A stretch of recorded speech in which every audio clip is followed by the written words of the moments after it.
Senhor, nós te damos graças por essa tarde, onde nós podemos estar juntos aqui, meditar na tua palavra. Que tu possas ter aqui um ambiente onde o teu Espírito venha nos guiar na tua vontade. Que tu possas encontrar aqui o lugar do teu prazer, o lugar do teu descanso entre nós. Que possamos oferecer para ti esse ambiente de total reverência à tua voz. Vem nos ajudar, nos habilitar pelo teu Espírito Santo a apropriarmos da tua santa palavra. Nos ajuda nesta hora. Em nome do teu amado Filho Jesus. Amém. Meus amados em Cristo, uma boa tarde. Eu quero ler um texto com vocês aqui em Atos dos Apóstolos, o capítulo 2. O versículo 42. Vamos ler todo este versículo, mas apenas quero tomar um ponto dentro deste versículo para que ele sirva como base para a palavra nessa tarde. Atos dos Apóstolos, capítulo 2, versículo 42. E perseveravam na doutrina dos apóstolos, e na comunhão, e no partir do pão, e nas orações. Quero tomar apenas esta frase deste texto. E perseveravam na doutrina dos apóstolos.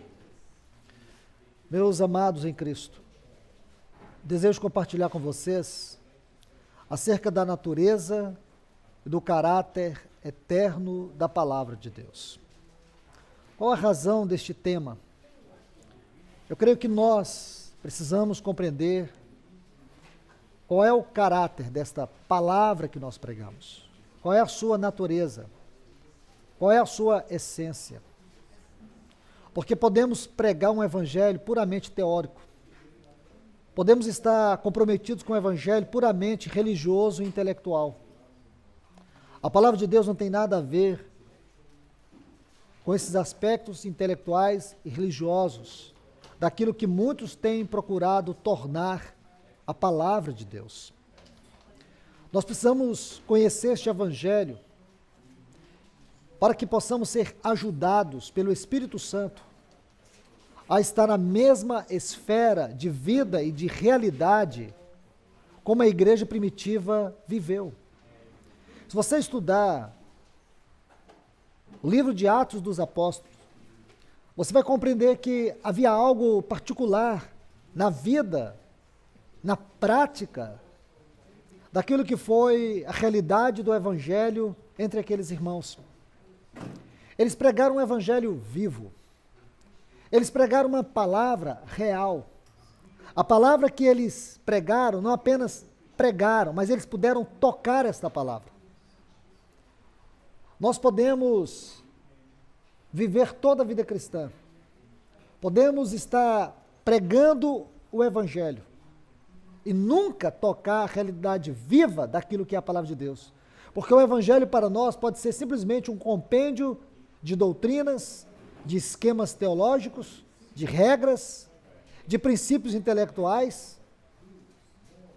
Este não foi e nunca será o instrumento do Espírito. A Bíblia diz que a espada, como esta palavra viva, que está lá em Hebreus capítulo 4, versículo 12, ela é uma espada, ou a espada do Espírito é a palavra de Deus. Quando você vê uma verdade, como está aqui no capítulo 6 de Efésios, e você tem consciência que a palavra é a espada do Espírito, ela penetra, ela faz uma obra em nós tão grande como foi realizada por Pedro, lá em Atos dos Apóstolos.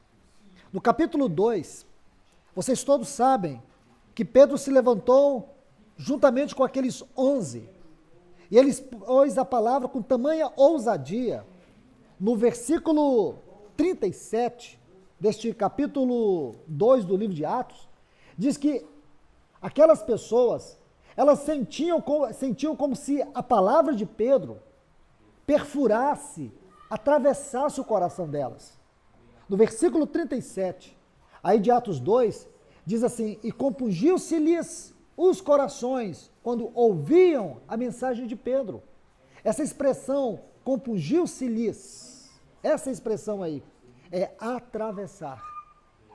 Isso significa, na prática, que quando Pedro começou a pregar, e à medida que Pedro foi pregando, eles sentiram como que aquelas palavras de Pedro, como uma espada, ela foi perfurando a vida deles, perfurando o coração deles. Amados irmãos e irmãs, eu creio que aqui já é suficiente para que nós voltemos a este versículo 2, esse capítulo 2 e versículo 42 de Atos dos Apóstolos. Perseveravam na doutrina dos apóstolos. Então, que doutrina é esta? Se você estuda o livro de Atos, persiste estudando esse livro, se você se debruça sobre esse livro, você vai ver no capítulo 6 que essa palavra era uma palavra que prevalecia.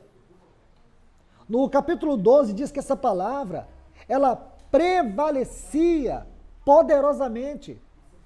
No capítulo 19 você vai encontrar novamente essa palavra. Ela continua prevalecendo, ela continua eficaz, ela continua poderosa, porque era uma palavra viva. Hoje, por termos nos afastado tanto dessa realidade da palavra, necessitamos de um guia, necessitamos de métodos, necessitamos de coisas exteriores para poder nos conduzir à palavra. Necessitamos de formas e fórmulas para nos manter envolvidos com a palavra. Amados, nós não precisamos nada disso. Sabe o que de fato precisamos? É retornar à prática da palavra, como a igreja primitiva viveu. Se você quer entender esta palavra, e eu creio que todos nós queremos, sua natureza, seu caráter eterno, veja que para aqueles irmãos primitivos, a palavra para eles era muito mais daquilo que eles falavam e daquilo que eles ouviam. Mas aquilo que eles falavam, aquilo que eles ouviam, era algo vivo, era uma pessoa. Veja o versículo 42 de Atos capítulo 5. Diz assim, que eles não cessavam. Lá no capítulo 2, 42, diz que eles perseveravam. Veja a concordância dos termos. Aqueles não cessavam de ensinar e de pregar que Jesus era o Cristo. Isso implica dizer que a mensagem deles, o ensino deles era Jesus o Cristo. E o que significava isso para eles? Eu quero dizer que aquilo que significava para eles em termos de vida, de realidade, é o que deve significar para nós hoje. Então vamos, com a ajuda do Espírito Santo, entrar um pouco nisso, porque eu espero que o Senhor toque em cada um de nós, para que venhamos refletir sobre a palavra de Deus, sobre a verdade de Deus, sobre a mente de Deus. Porque, queridos, nós podemos ter um envolvimento, como já disse, puramente intelectual ou religioso com esta palavra. Isso nunca produzirá crescimento, isso nunca produzirá experiência com Deus. Porque é comum as pessoas buscarem estudar a palavra de Deus para ter conhecimento. Ao contrário da igreja primitiva, eles relacionavam-se com a palavra de Deus para ter experiência com Deus. Esse é o grande segredo da palavra de Deus. É que à medida que você se envolve com ela, ela te leva a uma experiência viva com Deus. Então, vamos tomar alguns textos, que o Senhor nos permita ver alguns textos que sejam suficientes para a nossa meditação, a nossa contemplação e a nossa experiência nessa tarde. Vamos para o Evangelho de João, capítulo 1. Vamos ver um pouco do caráter eterno desta palavra. Evangelho de João, capítulo 1, e o versículo 1 diz No princípio era o verbo. Você sabe que o termo aqui é logos. Logos nos fala da palavra de Deus no sentido mais amplo. No Novo Testamento você vai encontrar dois termos para a palavra. Um é logos e o outro é rema. Rema nos fala da palavra vivificante de Deus. O logos nos fala de todas as verdades, de todo o conteúdo. É aquilo que nós podemos entender do caráter mais abrangente da palavra de Deus, da mente de Deus. Se você quer entender a mente de Deus, você tem que compreender o que é o logos de Deus. Logos é a expressão mais profunda, é a expressão mais ampla no que concerne a natureza e o caráter da palavra. Então vamos nos deter neste termo, logos. Eu acredito que este é um termo bem familiar a todos nós. Aqui João diz, no princípio era o verbo, e o verbo estava com Deus, e o verbo era Deus. Então você vai ver que João coloca três coisas acerca desse logos. Ele diz, no princípio era o logos. A primeira coisa que João vai nos dizer é que o logos é eterno. Porque todos nós concordamos que o termo princípio, que é usado por João aqui, ele está dentro da eternidade. Esse princípio de João 1, ele é antes de Gênesis 1. Então observe bem, este princípio é aquele princípio dentro da eternidade, onde ele vai dizer, no princípio era o Logos, este Logos é eterno. Aí ele prossegue dizendo, e o Logos era Deus. Então o que ele nos diz agora? Um outro ponto importante, o Logos coexistia com Deus. Ele era coexistente com Deus. E terceiro, ele vai dizer que o Logos é inerente a Deus. O Logos estava com Deus. Então nós vemos aqui o Logos é inerente a Deus. O Logos é coexistente com Deus. E o Logos é eterno. Amados, veja o que o Senhor quer dizer, ou deseja dizer a mim e a você nesta hora, acerca da sua palavra.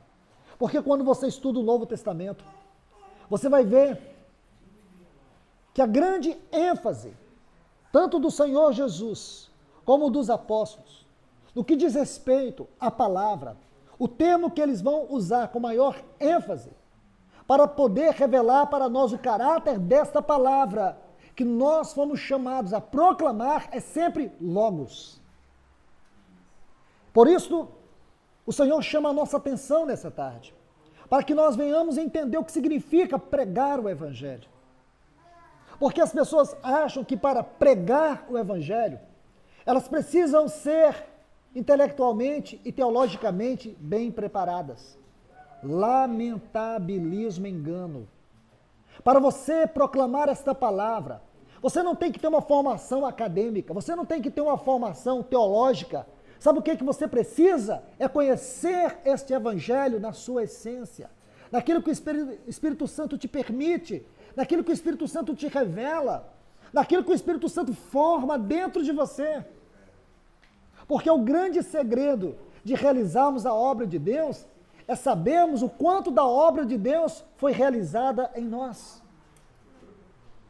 Então, se você não compreende o que é este Logos, o que é este Evangelho, o que significa que na prática, o que você prega é simplesmente uma mensagem puramente natural ou intelectual. Você pode falar do poder de Deus, mas ele não é real. Você pode falar da vida de Deus, mas esta vida não é real. Não é real para você. Este poder não é real para você, porque ele não é real em você. Essa vida não é realidade em você, porque este Logos, toda a compreensão que você tem nele é puramente uma compreensão mental, não é uma realidade espiritual. Se você não compreende o que é este Evangelho, então o que você prega? O que nós pregamos? Mas quando você vê que este Evangelho que você prega é um Evangelho eterno, este Evangelho que você prega é uma pessoa eterna, este Evangelho que você prega é um Evangelho que é Deus. O evangelho que você prega é um evangelho que está com Deus. Irmãos, isso é um grande mistério, mas um mistério muito grande. Nós vamos voltar aqui para o capítulo 1 de João, mas eu quero chamar a sua atenção para a Epístola aos Colossenses, para que nós possamos entender algo muito especial. Colossenses capítulo 1. Só para a gente compreender essa questão extraordinária deste mistério do Logos. Senão nós nunca vamos entender qual é a essência, a vida real daquilo que proclamamos. Colossenses capítulo 1. Vamos ler a partir do versículo 24 até o 28. Diz: agora me alegro em meus sofrimentos por vós, e completo a minha carreira, o que falta das aflições de Cristo por seu corpo, que é a sua igreja, do qual fui feito ministro, segundo a administração, a economia de Deus, que me foi dada para convosco, a fim de anunciar, o termo aqui é Logos, o Logos de Deus. Eu estou lendo na Reina Valéria, então diz assim, o Logos de Deus, vírgula, o mistério que estivera oculto desde os séculos e gerações passadas, mas que agora foi manifestado, o termo aqui foi revelada. Esse é um grande segredo, porque este Logos nos é dado através da revelação. Lembra do capítulo 2 de 1 Coríntios?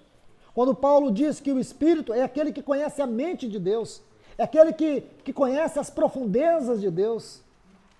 Então o Espírito que conhece todas as profundezas de Deus, é Ele quem nos revela o Logos de Deus. Não é tanto uma questão de você se esforçar para aprender, mas é uma questão de crer. Se você crer nesta palavra, ela é poder de Deus em você. Paulo diz, não me envergonho do Evangelho.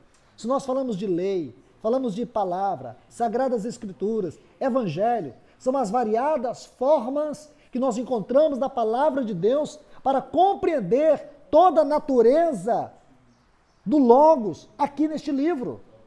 Desde o Antigo Testamento até o Novo Testamento. Então veja isto. Revelada ou manifestada aos seus santos, aos quais Deus quis dar a conhecer quais são as riquezas da glória deste mistério. Imagine as riquezas da glória deste mistério. Que mistério é esse? São os mistérios contidos, toda a riqueza contida dentro da palavra de Deus. Porque só poderemos proclamar a economia de Deus se nós conhecermos bem o que é este Logos de Deus. O contrário, irmãos, sabe o que vai acontecer? Pregaremos um evangelho de periferia. Vamos necessitar que alguém nos envie alguma coisa para que nós tenhamos direção das reuniões. Vamos ficar dependendo de informações periféricas, de que outros nos conduzam sobre o que o Senhor quer falar. Irmãos, nós não precisamos disso. Sabe o que o Espírito Santo quer fazer conosco a cada dia, a cada momento? Revelar a mente do Senhor. Amém. Você compreende isso? Porque Ele quer tornar você uma mensagem viva. Ele quer tornar você uma carta viva. Ele quer tornar em você uma expressão da voz de Deus e do caráter de Deus. Você imagina isso? Você não precisa pregar muitas coisas, mas que você pregue aquilo que você crê, e aquilo que você crê é o que você vive, e aquilo que você vive é o que é vida em você, e o que é vida em você é que vai tocar as pessoas. Você compreende? Se você diz para uma pessoa que Deus a ama, isso vai ser vida nela. Se você diz para uma pessoa que Deus é poder na vida dela, Ele será poder na vida dela, porque essa palavra é real. Compreende, irmãos? Nós não precisamos de tecnicismos. Sabe o que nós precisamos? É de realidade. de compreender esta palavra. Então Paulo está dizendo que esse Logos é um mistério. É um mistério que esteve oculto, mas que agora Deus está revelando aos seus santos. Porque é desejo de Deus revelar em nós o caráter vivo, glorioso e eterno daquilo que é a sua palavra. Estão entendendo? O caráter glorioso e eterno daquilo que é a sua palavra. Então ele prossegue dizendo, não tem como comentar os textos, mas eu vou lendo apenas. Entre os gentios que é Cristo em vós, a esperança da glória. Será que a gente consegue conciliar essa frase? Primeiro, anunciar a palavra de Deus. Está vendo? Com essa outra frase, Cristo em vós é a esperança da glória. Veja a ligação e a conotação que existe entre essas frases. Anunciar o Evangelho, anunciar a palavra. O que é esta palavra? Essa palavra é Cristo. E o mais interessante é o termo esperança. É como que o antigozo, a certeza absoluta, a convicção de toda a realidade da glória, nós temos por causa da palavra de Deus. Então, convicção, certeza, antigozo, são os termos que consiste esta palavra esperança aqui. Cristo é a esperança da glória, a quem, primeiro, anunciamos, admoestamos a todo homem, ensinando a todo homem com toda sabedoria, a fim de que? Significa propósito. Qual é o propósito? De anunciar Cristo, de anunciar este Logos vivo, este Logos que esteve oculto, que agora Deus manifestou a todos. E quando Deus manifestou a todos, o que esse Logos se tornou? Cristo, a esperança da glória. Cristo, a certeza da glória. Então ele diz aqui que nós temos que anunciar, admoestar e ensinar. Felizmente, não vou poder entrar nos detalhes, mas reflita sobre isso, porque essas três palavras são muito significativas. Aí diz, a fim de quê? Propósito. Qual é o propósito? De anunciar, admoestar, ensinar. Cristo, a esperança da glória. Olhe bem, apresentar todo homem perfeito. Aqui o sentido é maduro. Qual é o propósito da palavra de Deus ser revelada? É trazer Cristo, a esperança da glória, com o propósito de apresentar todo homem maduro em Cristo Jesus.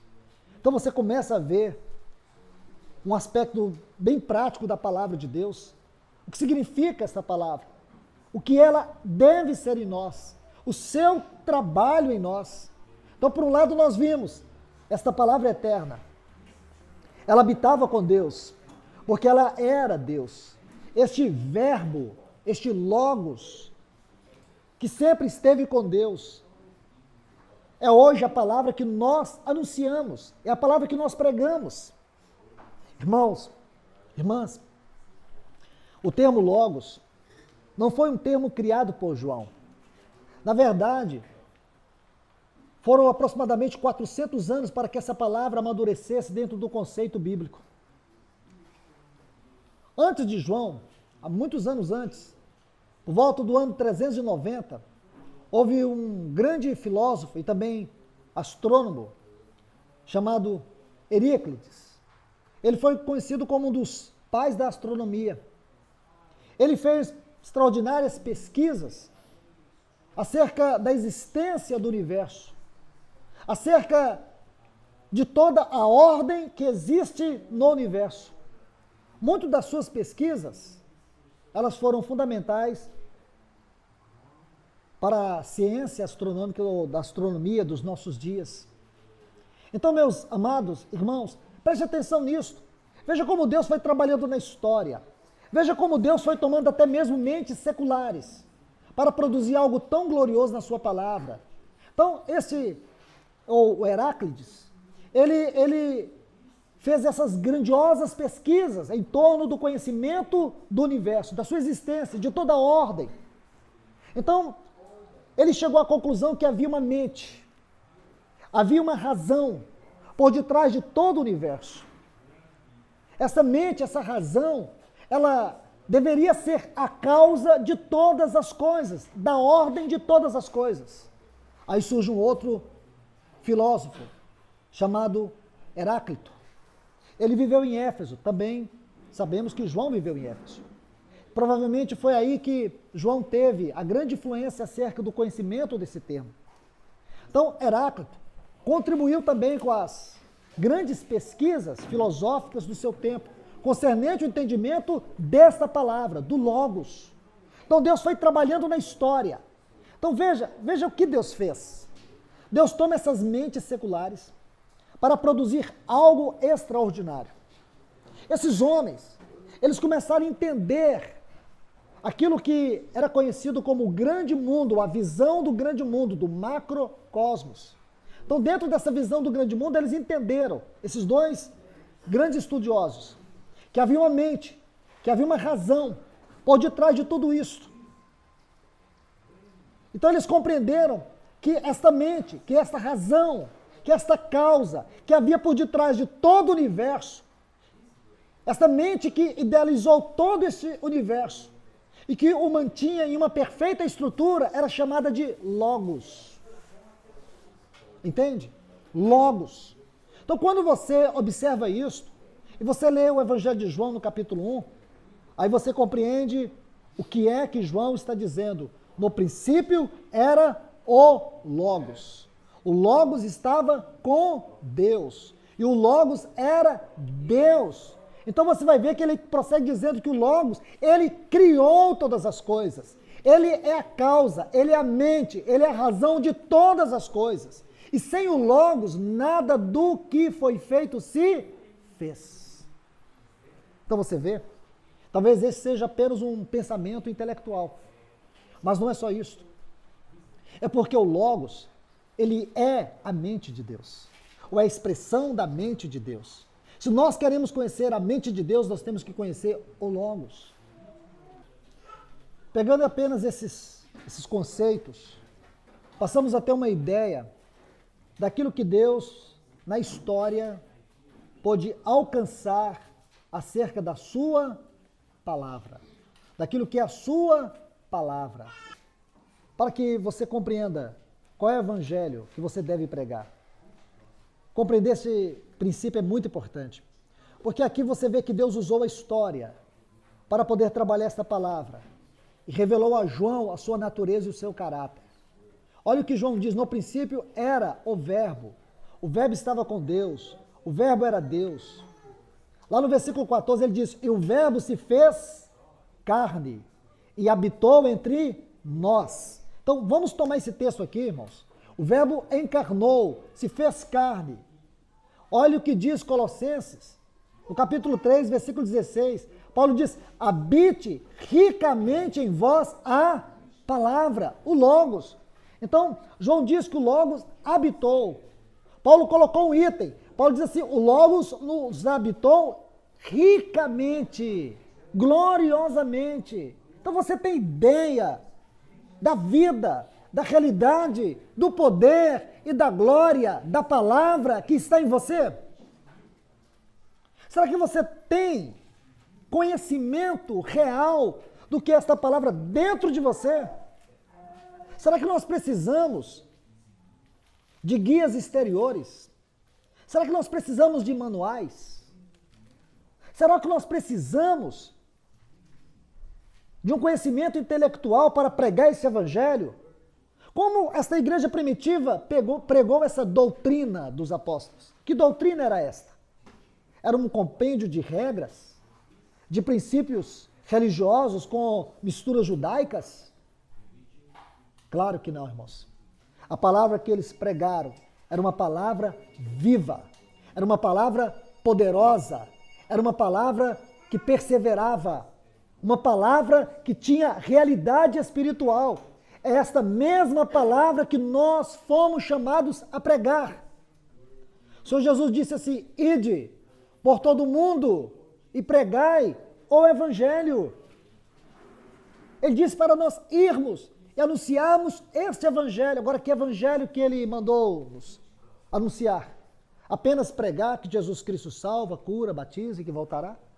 Esta é simplesmente a síntese do Evangelho? O Evangelho que nós pregamos, ele consiste mais de poder do que meramente palavras em si. Estão entendendo? Será que o Evangelho que nós proclamamos, ele consiste de poder ou puramente de palavras? Paulo diz assim, quando eu fui ter com vocês, eu não fui com palavras persuasivas, mas fui na demonstração do Espírito e poder. Qual a diferença disso? É porque aquilo que Paulo pregava era vida, era realidade, era poder. Porque não era simplesmente um poder que fluía dele, mas era um poder que tinha nele uma fonte, um poder que o habitou. Irmãos, irmãs, nós temos que ter consciência do poder da palavra que em nós habita. Se nós não temos consciência da realidade, da glória, da eternidade e do poder da palavra que em nós habita, a única coisa que pregamos é puramente religiosidade. Nós pregamos aquilo que simplesmente está na nossa mente e não aquilo que é vida em nosso espírito. Permita-me avançar aqui para Hebreus, capítulo 1. Vamos subir mais um degrau para meditarmos acerca disso. Por mais que eu esteja passando rapidamente nesses textos, embora não era o que eu queria, mas não há tempo. Mas irmãos, irmãs, eu encorajo vocês a tomar esses textos com temor e aos pés do Senhor, para que Ele lhes ajude acerca da vida desta palavra. Hebreus capítulo 1. A partir do versículo 1. Havendo Deus falado muitas vezes e de muitas maneiras, em outro tempo, aos pais pelos profetas. Então, irmãos, vamos parar aqui para que a gente prossiga na leitura. No passado, nós sabemos que Deus falou de muitas maneiras. Olha o que esse texto diz. Antes que a gente possa continuar lendo, sabemos que outrora Deus falou de múltiplas maneiras. Sabemos que Ele falou desde Gênesis, através de figuras, através de símbolos. E sabemos que em todos estes símbolos e figuras, Ele apontava para o seu Filho. Alguns estudiosos afirmam que a cada 25 versículos da Bíblia você encontra Cristo. Seja de maneira figurada, tipológica, mas você vai encontrar Cristo a cada 25 versículos da Bíblia. No Antigo Testamento nós encontramos mais de 333 profecias acerca dele, falando da sua primeira vinda. 333 profecias falando da sua primeira vinda. Então você vê, ele é o centro, ele é a chave hermenêutica de toda a palavra de Deus. O Logos é a chave hermenêutica de toda a palavra de Deus. Então, outrora, de muitas maneiras, e você pode tomar o exemplo da história dos 7 patriarcas de Gênesis, você pode tomar, por exemplo, todos os detalhes e particularidades do tabernáculo. Você pode prosseguir por todo o Velho Testamento, você vai ver Cristo nas minúcias, nos detalhes. Então é isso que este versículo 1 de Hebreus 1 diz. Agora observe o versículo 2. Nesses últimos dias nos falou, observe, pelo Filho.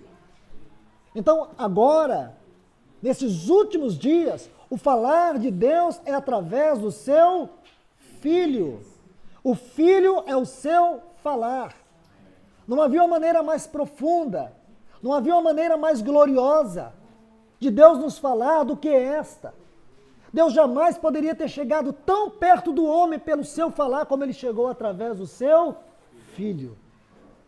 Aí ele diz, a quem designou herdeiro de tudo.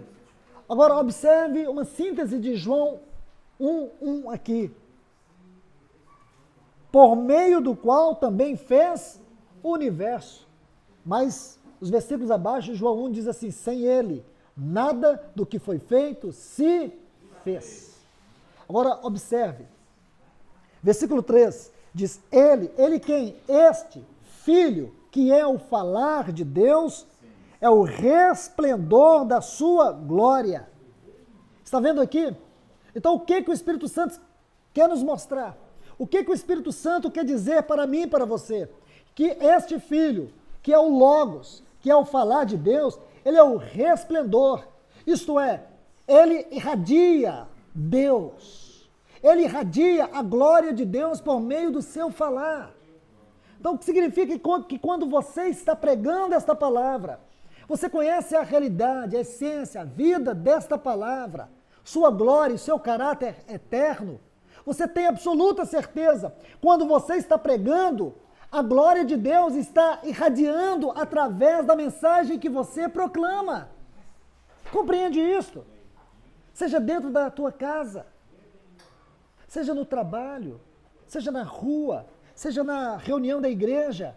Meus irmãos, nós temos que crer que nós não estamos pregando conhecimento, mas quando nós estamos pregando, olha o que ele diz, este Filho, ele é o resplendor da glória, este falar de Deus é o resplendor da glória, este resplendor da glória é o que flui quando você está proclamando este Logos de Deus, quando você está pregando esta palavra de Deus. Mas não somente isto, ele diz que ele é fiel representação do seu ser, a expressão exata.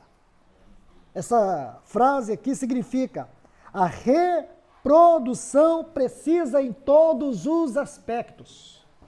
Olha esta frase. O Espírito Santo não colocou ela aqui de maneira aleatória. Ele está dizendo que este Filho, que é o falar de Deus, que é o Logos de Deus, quando você está pregando este Logos de Deus, olha o que ele quer dizer, que toda a expressão, não toda, mas a reprodução, olhe bem, a representação está aqui, ou a reprodução precisa, em todos os aspectos de Deus, emana dessa palavra. Irmãos, por isso nós entendemos o que Paulo diz, ai de mim se eu não pregar o Evangelho. O que ele estaria deixando de proclamar? Por isso que nós temos que pregar, porque quando você está pregando, a expressão de Deus está fluindo, os aspectos daquilo que é Deus está fluindo nesta palavra.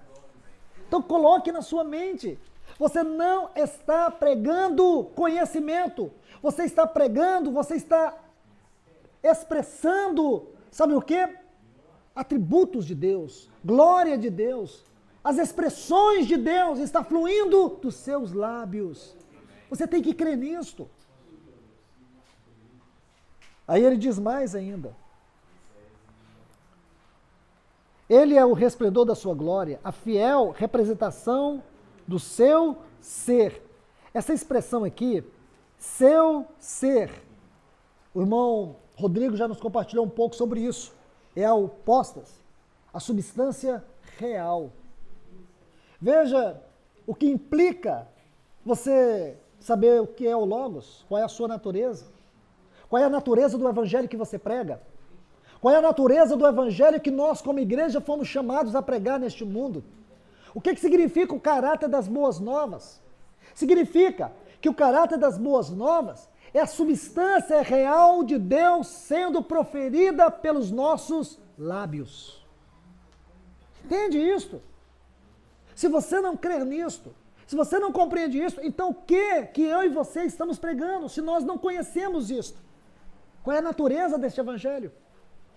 Este Evangelho, toda esta verdade divina e toda esta realidade divina, que consiste das boas novas, que o Senhor ordenou que nós pregássemos,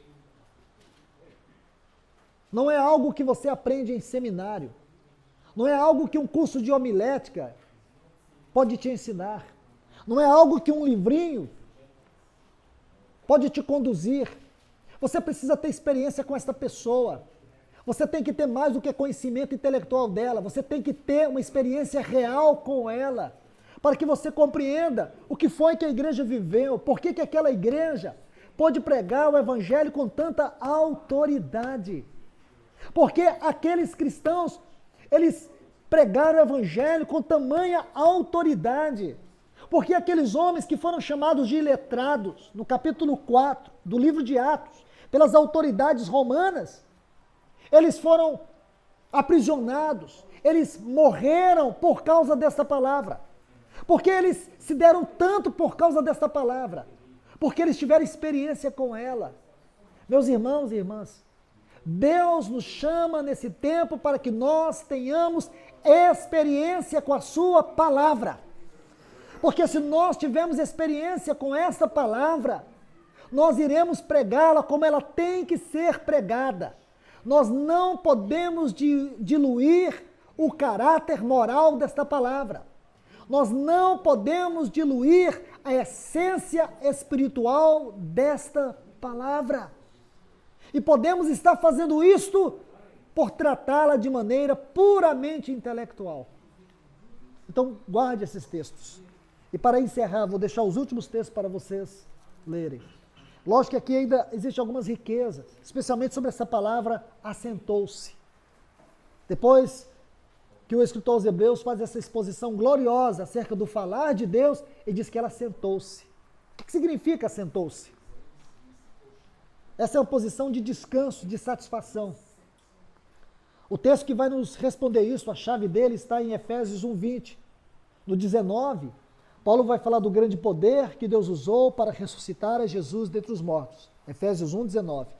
Aí no 20, ele diz o qual exerceu em Cristo, ressuscitando-o dentre os mortos, fazendo assentar acima de todos os céus, acima de todo o principado e potestade nos lugares celestiais. Então ele está sentado. E 3 vezes nessa epístola aos Hebreus, o autor vai dizer que o Senhor Jesus, depois de oferecer aquele glorioso sacrifício, ele está sentado. Aí você vai ver que o poder da vida de ressurreição, este é o poder da entronização, e é neste poder de vida de ressurreição, que é a mais forte expressão do poder de Deus, é o poder e a essência deste Logos que nós pregamos. Nós temos que compreender que o poder das trevas é um poder real. O poder que está sobre este mundo é um poder real. O poder que opera nos ímpios é um poder real, é um poder satânico, é um poder que está organizado em principados, potestades, dominadores deste mundo tenebroso e hostes espirituais da maldade. É um poder que cativa as pessoas, é um poder que mantém as pessoas em um terrível cativeiro. Mas, por outro lado, existe um poder muito maior, muito mais glorioso, e somente este poder poderá libertar as pessoas desse cativeiro. É o poder do Evangelho. É o poder desta palavra que nos habitou. Então, por último, quero deixar esses textos de João. E aqui eu desejo encerrar. Primeira epístola de João.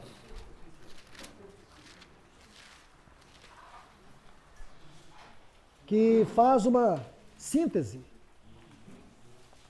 de tudo que nós pudemos ler até agora. Primeira epístola de João, capítulo 1. João diz assim, o que era desde o princípio. Então, o que era desde o princípio? O Logos. O que ouvimos. Então, aquilo que era desde o princípio foi o que eles ouviram. Mas não somente ouviram, o que vimos com os nossos olhos. O que contemplamos, porque ele é real, ele é uma pessoa. E apalpamos, não apenas contemplamos, mas apalpamos com nossas mãos, com respeito ao Logos, o verbo da vida. Porque a vida foi manifestada, então o Logos da vida manifestou a vida.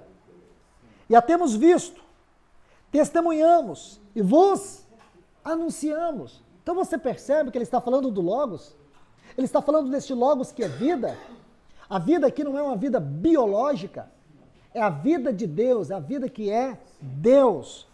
Aí ele diz, anunciamos a vida eterna, a qual estava com o Pai, estava com Deus, Então agora aqui João vai mais longe ainda. Ele diz que aquele verbo que estava com Deus era a vida eterna é o Logos. Então, irmãos, irmãs, você compreende a glória desta palavra? O que significa essas boas novas que você tem que proclamar? Porque ela tem o poder da vida eterna. Aí ele prossegue dizendo, temos visto, versículo 3, o que temos visto e ouvido, isso anunciamos. Também, olha a frase, para quê? Qual é o propósito de pregar este evangelho? Para quê? Também vós tenhais comunhão conosco. O propósito dessa palavra produz comunhão. E mais ainda, e a nossa comunhão verdadeiramente é com o Pai e com o seu Filho, Jesus Cristo. Essas coisas vos escrevemos, qual o propósito? Para que vossa alegria seja completa. Então, como podemos ter uma comunhão, não apenas comunhão uns com os outros, mas uma comunhão com o Deus triuno, através da vida do Logos, através do poder deste Logos. Como podemos desfrutar a vida cristã numa alegria completa? Através da vida do Logos. Então, irmãos, procurei aqui de maneira panorâmica colocar isso para vocês, porque nessa última parte seria o aspecto mais profundo da obra do Logos, na realidade da vida da igreja, na sua edificação. Mas que vocês tomem esses textos. Começa ali desde Atos 2:42. Por que eles perseveravam? Porque eles não estavam apenas pregando uma doutrina de homem ou de homens, mas uma palavra viva. Essa palavra viva é uma palavra eterna, uma palavra que habitou e habita com o Pai eternamente. Esta palavra que sempre esteve com o Pai. Esta palavra que é a razão e a causa de todas as coisas. Não apenas é a razão e a causa de todas as coisas, mas é a palavra que sustenta este universo. Sabe esse universo? Com todas as suas galáxias. Todas as suas galáxias. Todo este universo está sendo sustentado pelo Logos de Deus. E esse Logos de Deus que sustenta todo este universo, Deus fez com que ele habitasse dentro de mim e dentro de você. Este Logos de Deus, que sustenta todo o universo, é o falar de Deus. É um mistério que estava oculto, mas agora esse mistério foi revelado, trazendo consigo todas as riquezas de Cristo Jesus. Amém. Todas as riquezas, daquilo que podemos chamar as insondáveis riquezas de Cristo Jesus, está nesse Logos, está dentro de você. Então vá, prega este evangelho com ousadia, prega este evangelho dando continuidade àquilo que a igreja primitiva no passado um dia fez. Pregue tendo consciência que quando você pregar, essa palavra vai perfurar, vai transpassar o coração das pessoas. Amém. Se isso não está acontecendo, é porque ainda está na mente. Isso tem que encarnar no seu espírito, amém, dentro de você. Amém. Se essa palavra for real dentro de você, ela vai ser real quando você pregar. Amém. Ela vai ser real quando você ensinar. Você às vezes pode ficar estupefato por ver alguém ter facilidade com a palavra, de manuseá-la. Isso não deveria, meus irmãos, porque esta é uma obra do Espírito, não é obra de homem. Isso não é obra para um e dois. Claro, reconhecemos que existem homens que têm uma especial incumbência com relação ao ministério de ensino, e eu não estou falando disso. Mas aquilo que o Senhor nos falou hoje, pela manhã, o ministério de todos os santos. Você tem uma incumbência, você tem uma palavra habitando dentro de você. Você não é um mar morto, não. Essa palavra ela tem que fluir de você como vida. Vida para outros. Ela tem que tocar, perfurar e transpassar muitas vidas. Amém. Meus queridos, que Deus os abençoe. Amém. Que o Espírito Santo possa interpretar, trazer luz sobre aquilo que não estiver claro ou não for claro para você ainda acerca do Logos de Deus. Vá aos pés do Senhor. Compreenda o que Ele deseja fazer em você através de você. Porque a promessa que temos é que este evangelho do reino será pregado e testemunho a todas as nações. Este é o evangelho do governo de Deus.